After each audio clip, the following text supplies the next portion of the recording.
Hey, my name is Matt Ryder, and I am the CEO and founder of Sales Sniper and Seventh Level. We're a sales training organization and done-for-you sales. And in today's episode of the Business Growth Architect podcast, what I'm going to be talking about is kind of dispelling the myths that sales has to be this crazy, difficult thing that you have to do. And it's really just more about talking to people, and that there is a method and a process that can make that really, really simple and easy, and just a pleasant conversation that you can have that has a sales outcome. So yeah, I hope you enjoy the podcast and listen all the way through. Welcome back to our two-part series with the CEO of Seventh Level, Matt Ryder, a conversation about sales. If you have not listened to the first episode, please go back and listen to it now, as this is a continuation of it. This episode contains actually the sales script that Matt uses himself, so I want you to have enough context. Enjoy this show.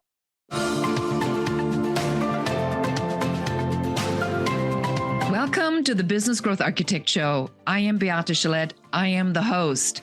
I want to welcome you to our globally top 10% ranked podcast, where you will hear from industry experts about the strategies that are working right now to unlock hidden opportunities in any market so that you can grow your authority and scale your impact. And now let's get started with the show. Welcome back, everyone. This is Beate Gillette, your host for the Business Growth Architect Show. Today, it is almost a little bit like my dream come true. The backstory to this is when I got the email, I had to look literally 3 times. I'm going, no way. It is the man himself. It is Matt Ryder, who is on the call with me today, a man who I personally consider one of the most knowledgeable people when it comes to sales processes and sales, and a man who somehow has magically figured out a way to help a lot of other people to get their fear out of sales. Matt, I am so excited to have you on the show. Thank you. I will try and live up to the hype. Well, exactly. Let the audience be the judge of this. So for somebody who's never heard your name, will you tell us a little bit about what you are doing right now and who you are? Yeah, for sure. So my name's Matt. I run a couple of companies, all to do with sales and different things in that sort of realm. So first is Seventh Level, which is a sales training organization where we partnered with Jeremy Miner in order to kind of do the NEPQ thing, which is the sales methodology that we have and that we teach. And that's, going fairly well. And then from there, we also have Sales Sniper, which is like a done-for-you sort of sales agency and sales consultancy. And we've been sort of like the number one kind of sales agency in that space. We sort of pioneered a lot of different ways of doing things because we were doing sales agencies when nobody else was doing it. And so we got to work with a bunch of cool people, and that gave me the opportunity to kind of really see behind the curtain of a lot of big and small businesses and sort of everything in between, and then use all that knowledge that I had to grow Seventh Level sort of relatively quickly. And that's what we've been doing. You had given this example of the avocado when we did our pre-call, and I was cracking up because you said, if I go in the store and I don't buy that avocado because for whatever reason it might be overripe or not ripe enough, it's not exactly like the store manager is going to run after me and say, what was it? Yeah. Why have you rejected me and my family? Why have you rejected me, my family, and my avocado? Yeah. And, it's the same thing as it's a very similar thing to people not wanting to go to a gym for fear of being judged. It's like, if you actually broke that down, everyone is so concerned about themselves at a gym that they don't even look at other people, right? Like, it's just, no one cares, and it's like I think it comes from an unqualified or unfounded level of self-importance that I'm so important that this person will remember this conversation for the rest of their life, and that they're going to think of me as not being good enough. It's the same as one of the big lessons that I learned was that, I used to get real angry when people no-showed me, right?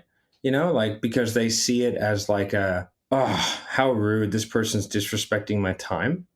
And there's 2 things that really changed my perspective on that. I remember I was in the car with my dad one day, and I was driving, and someone cut me off, and I went, look at this fucking, right? Cut me off.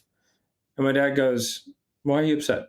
And he goes, because he cut me off. And my dad said, oh, you think he cut you off? And I was like, what do you mean? He goes, mate, you're just in the car. You just happened to be in the car that was in his way. He didn't cut you off. He didn't even know you're in the car. He doesn't care about He you. didn't know who you are. He just saw a black car, right? Like, that's it. And I was like, oh, man. Like, Life that's lessons with dad on the road.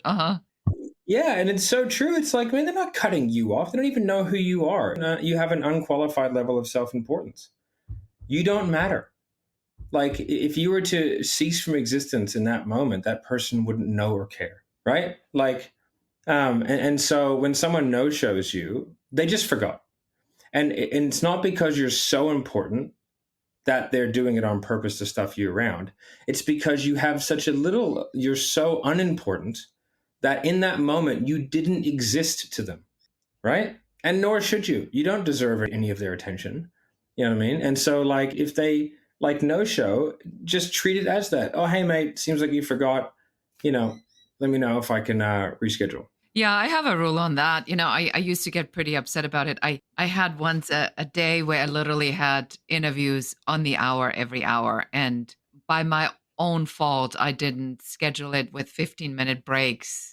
Back in the days when you don't realize you actually have to go to the bathroom or you have to actually eat in between. And I was literally 4 minutes late for an interview. And the guy sent over an email and he says, I have a 2-minute grace period. That's a bit silly. And I responded and I literally said I had to pee.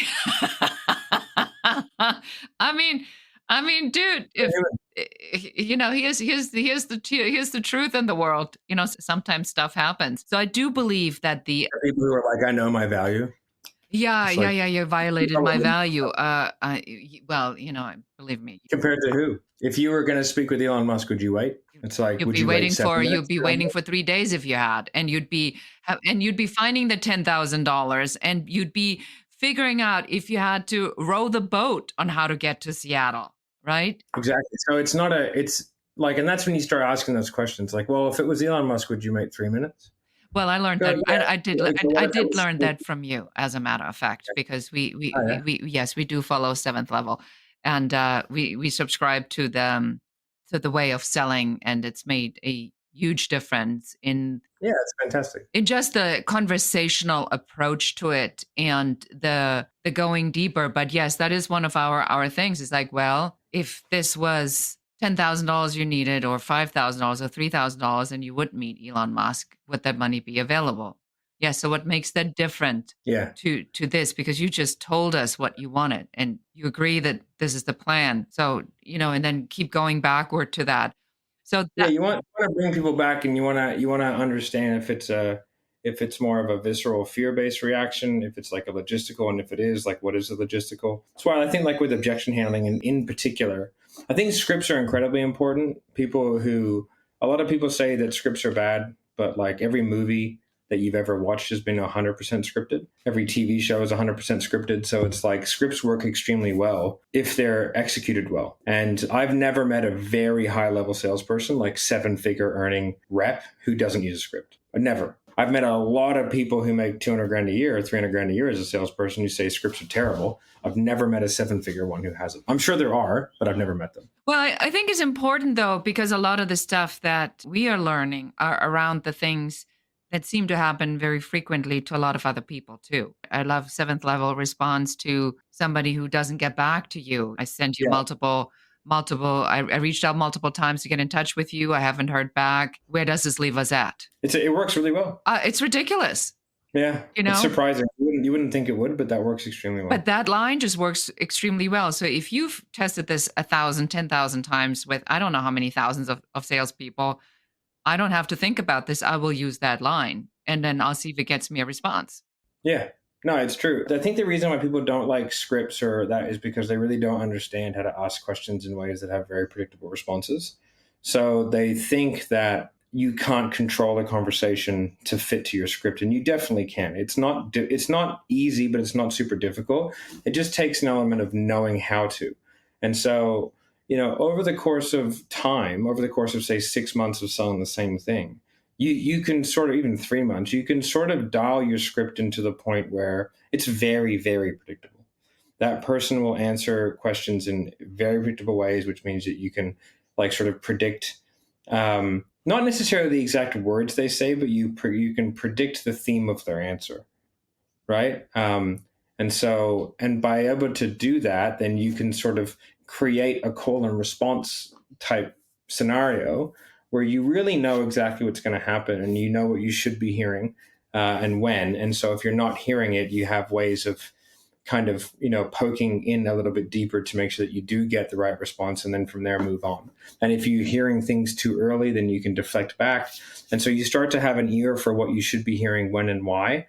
And if that tonality and body language is matching up with the words, and then after a while, like if you really analytically dial it in, you can have a phenomenally successful sales experience that is well and truly beyond the realms of what most people think is possible.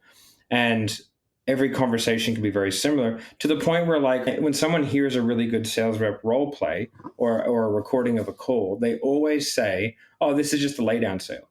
It's like, no, you just don't know what the guy's doing. It's like saying that a drag race is just a straight line. It's like, well, then everyone should be able to do it, right? Just put your foot down. Well, I It's listened to like, some of your calls because they're part of the program we follow. And what I've noticed is that you do challenge them, though. You don't agree with everything, and you stop them if they go down the road, and then you haul them back in and you bring them back. Are you looking for the emotional underlying sweet spot button? What it's just is it that you're looking for in the sales call? Yeah, well, you're looking for different things in different parts. And so it's about understanding what you want, the intent. It's really understanding the intent of every question and the intent and outcome of every phase. So that's why I like APQ, because it's like super systemized. And so in the connection phase, I'm looking for like just the overarching outcome that they're looking for, really. It's like, take the pressure off, take the focus off me, put it on them, make them feel like they're leading the conversation, but they're not. You know what I mean? Like, I'm very much leading it. And then just getting the overarching goal and not going too deep on that, because I haven't earned that. Like, it's too early. Too many people are taught to really go down rabbit holes very early on problems, but it's just too soon. People aren't comfortable enough with you to give you the real problem, right? Like that early, and to give you the real solution. So you kind of have to do it in stages where the person feels more comfortable and you're asking for like smaller levels of commitment the whole way through. And then you go into, and situation is really more for the prospect. It's for them to really discuss what they're doing about the outcome in which they're looking for, of which a lot of the time they might not have really thought about the actual situation, the things that they're doing, right? And so you get a kind of really good picture. And that's where a lot of the time people really fall off the wagon, is because they get down into the weeds about things that are ultimately very unproductive but interesting. And so, for example, if you're selling marketing services, like, I don't really care about what specifically they're doing for marketing. I just want to know that it's working or not. I don't care what methodology of sales you're following, right? I just don't, it doesn't make a difference to me. It's not going to make my job as a salesperson selling sales training easier or harder. So it's just time. And time is not on my side. Like, the shorter my call is, the better, assuming I hit all the boxes I need to hit. Because if you get to like a 90-minute call, it's so hard to close that person, right? Because you just emotionally cooked them. Like, they've had such an inbound of information that there's no way, or it's a very high chance that like you're not going to have a good outcome on that call. And so then from there it goes into problem awareness. It's like, what are the problems that they're seeing? Like, what are the problems they're experiencing? How is it affecting them? Where are those problems coming from? Really discuss the problems that are stopping them from getting the outcome they're looking for, which are being perpetuated and caused by what they're currently doing, right? So it all stacks on top of each other really well. Once you've identified those key problems and the impacts they're having and what's causing them and all that kind of stuff, then it's like, well, if we were able to solve the problem, what would the ideal solution look like for you, right? And what would a solution want to have in it for you to feel like it can really solve the problem, right? And then you can start talking about it, and now you have an overarching goal up at the top, and now what you're going to do is add on to that. So you'd mentioned that you wanted to X. Is that really what you want to do, or is that kind of like your stage one goal? Okay, tell me more. Probe, clarify, right? And then try and get deeper on a more like on a better tangible goal that has an emotional tie down. And that can be for a lot of people say this stuff doesn't work for B2B. It's ridiculous. It's just they just don't know how to talk to people. Again, because they think that a CEO of a company is different than just some guy. But the CEO is just some guy. What if that CEO was going to a personal trainer, right? They're just some guy, right? No one's figured it out. I hate to break it to you.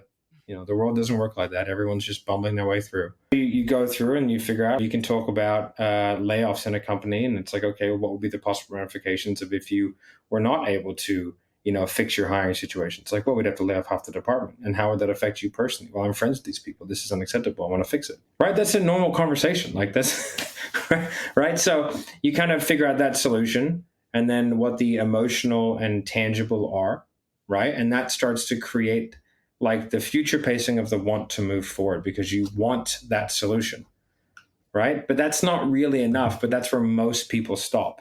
They think that once they've established a problem and a solution, that's enough for someone to want to make a change. But like I know a lot of people being presented with fairly large problems and fairly good solutions, but they're not going to take it because there's no urgency to do it. Like if someone says to you, I'm going to do it no matter what, it's like, well, then why bother? Like, why try? Just, you know, sit back, sit on your hands, and it'll happen no matter what, right? It's like, but I hate to break it to you. If you could have, you would have. It's like, but we're here.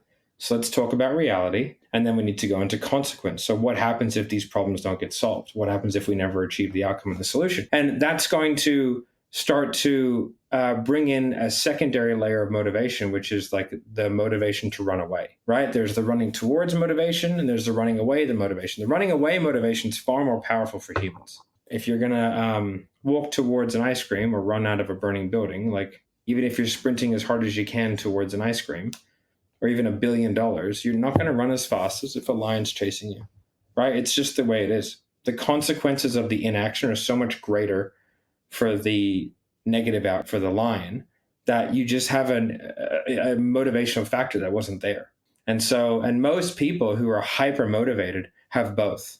Like you look at Elon Musk, like Elon Musk, his main motivator is to create humans into an interplanetary species because he believes that's the only chance of the human race having survived, right? Over time. So he's taken it on his back, and everything that he does and all the things that he works is to create an interplanetary species because he wants to be the guy who saves the human race. So like that's a pretty big motivator.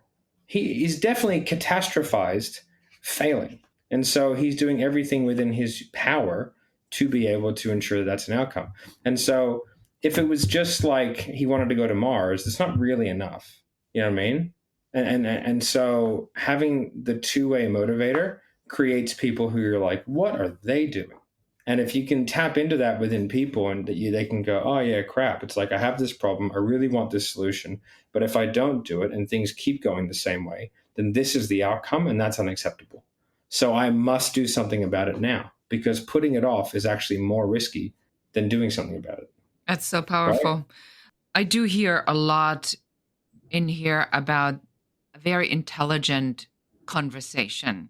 It's like not necessarily what I would traditionally categorize as a sales call, but that's like a conversation I have with my girlfriend.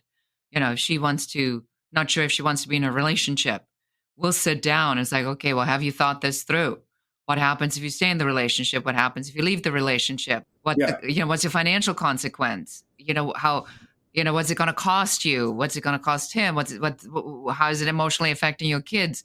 So what I'm hearing from you is that when I go into these conversations, it's almost like I have to clear my mind and be completely present to hear what the situations and understand this particular situation, especially in high ticket sales. Yeah. Well, you've really got to, that's one of the key things is you have to really listen because most salespeople and most people doing sales, whatever you want to call yourself, is you can hear the inner monologue of the person. And it's like they're not listening, they're just waiting for their next thing. And most salespeople are just nowhere near as successful as they could be because they just refuse to do the work to memorize everything. Like, you have to be able to turn off and be 100% present in the scenario because you need to be able to read what's happening. Like people in the first 4 minutes, most sales calls are lost. Like I've reviewed thousands of sales calls, and if me and Marco sit down and we review sales calls together, in the first 4 minutes we turn them off, and we go, "Oh, they missed it." Like people just miss the problem. It's there, it's right in front of them, but because they're not listening, like, and so many people, really good salespeople are guilty of this. They're just not listening. They're just not present enough, and it really makes it so that like they just miss little tiny key things, right? Like if they're saying three things are important to them, and there's a slight hesitancy right before one of them, that's the one you need to probe on, right? Like you have to be able to hear these things because we're all humans who communicate in very similar ways. And like the subtle communication between people is incredibly obvious if you really care about the conversation that you're having. Because like if your partner was saying these things to you, you would pick it up, because you're intently listening and it's important to you. And so, turn everything off, everything, and just be in the moment and listen to that person. Do not assume anything. Because if you assume something and you assume that you use the same words for something that they do, or you mean the same thing, like if I go like this and go, let's have a conversation about my hand, right? What do you see? I see 5 fingers.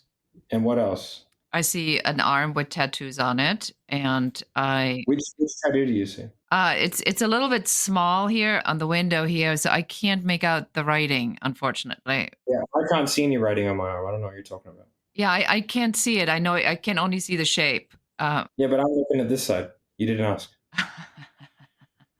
right? Yeah. So you assume that we're looking at the same thing, but we're not.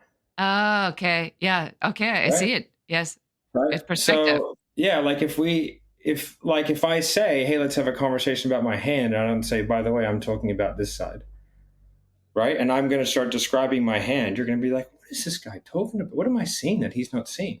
Right? If I hold up a card and I say, like, what's this card look like? Well, it's different on both sides, So like sales is all about, hey, what side of the card are you looking at?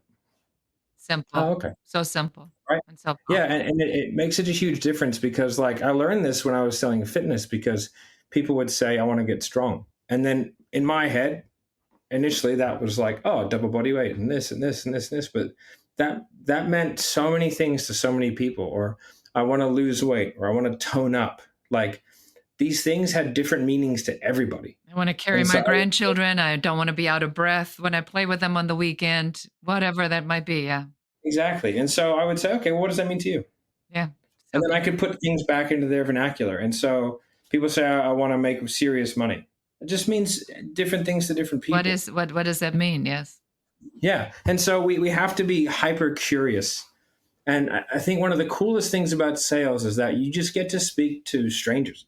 You get to have really in-depth conversations, interesting conversations with people all day long. And most people don't have an hour-long conversation with their husband or wife, And so getting to see inside the lives of strangers, it's just an interesting thing. And I think that people take that for granted, like understanding how other people make decisions and how they think and their experiences. I think it's just a very interesting job. We get one shot at this life. And I think if you can speak to a boatload of people, then you'll probably have a more interesting life than if you don't. So just, enjoy it and be curious and just be like, where is this person coming from? And it's an interesting experiment. It's why I talk really in depth to Uber drivers whenever I'm in the car. I do my NEPQ process to everybody. If I go to a party, right? Like I'm sitting there talking to people, hey, what do you do? What do you do for work? How long have you been doing that? Oh, okay. What got you into that? Do you like it? What do you like about it? If you could change one thing about your job, what would it be? Right? No one's been asked that question.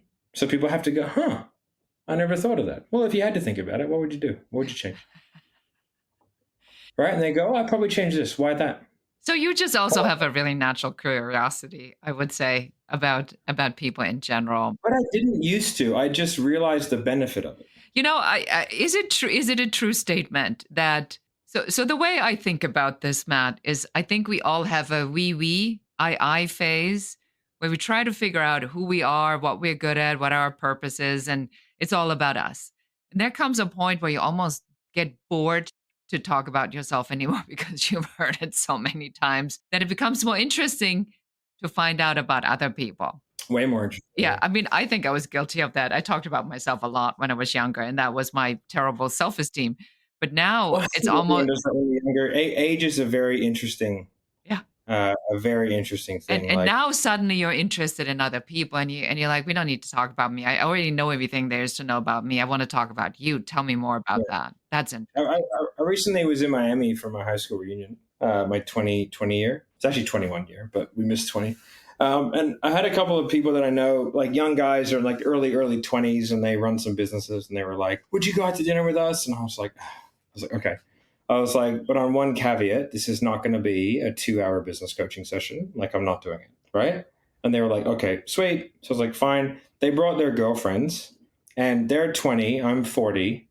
Right. And 20 years is a very interesting gap between humans. Very interesting gap, because you're old enough to where you're doing what they want to do, and you're successful and all that to look up to you, but you're not their parents. Right. So it's a very interesting gap. 20, 40, 60 are like great mentoring years, right? 40-year-olds mentoring 20-year-olds, 60-year-olds mentoring 40-year-olds. It's a great gap. And man, I dove deep with these kids, and it was so funny because it wasn't the conversation they were expecting to have, and they all really enjoyed it. But it was like, I know everything that's about to happen to them, right? Like, I know what it's like being a 20-year-old. I know how they feel. I know like how their relationships are gonna, like, I go, what quirks they're bringing to the relationship. And it was so funny. I went to one of them, and then we started talking about like conflict resolution. And I went like, let me ask you a question to the girl. And I said, did your parents fight a lot as a kid? And she goes, yeah, they fought a bit. And I go, did they make up in front of you? And she goes, yeah, they always did. They always did. And I went to the guy, and I said, what about your parents? He goes, oh, I never saw my parents fight. I go, so let me guess. When you guys fight, you walk away and you want to resolve it immediately. They were like, yeah. And I was like, that could be trouble. I was like, you guys want to know why that is? I was like, because surprise. You never watched healthy conflict resolution between partners, so you think walking away and fighting is bad. But fighting is fine. And she has the good one, so she wants to solve it the right way immediately, and you guys fight about fighting. She was like, yes, oh my God. And I was like, sweet, you should probably sort that out. You know what I mean? So, but it was just like so interesting. When you have really curious conversations with people, like, and you start asking in-depth questions about them, like, it opens up everyone very, very quickly, and you can have really, really interesting conversations with strangers. And I think especially with strangers, because like there's not the fear of having to run into them all the time. I love that. And that is a really great way to end this interview. Matt, I am very grateful for your insights and for the depth you brought to this conversation, really, because the objective a lot of on the guys that go on the sales, podcast circuit is about to demonstrate the subject matter expertise. You demonstrate your subject matter expertise by really just making it about people. And I think this is a great place to be mentally when you think about sales. If it's about other people and it's not about you, you can't be nervous or upset. Yeah, it's just a chat. It's just a chat. So if anybody who wants to know more about how they can learn what you know, where would we send them? Probably to the Sales Revolution Facebook group. That's probably about the sales stuff. I personally don't do a ton anymore. But Sales Revolution Facebook group is probably where you can go to, and that'll sort of put you into the face. We do tons of, Jeremy does tons of free content and all that kind of stuff. Lots of webinars and things. Yeah, we do heaps of free stuff. Awesome. So yeah, that's what we do. And then if you can hop over to my YouTube channel, which is Matt Ryder. I don't upload super frequently anymore, but I'm going to try and get back into it. But I've just been busy doing stuff. All right. Well, Matt, thank you so much for being on the show. I really appreciate you very much. No worries. Thank you. And that's it for us today. Thank you so much for listening or watching. Until next time, and goodbye. Again, thank you so much for listening. Let us know how our 2-part series worked for you. We enjoyed having a conversation with Matt Ryder about sales and hope that it really makes a difference in how you approach sales and how you position yourself. And until next time. Thank you for listening to or watching the show. We are so excited that you're here, and we are very grateful for you. Now it's our turn to ask you for help.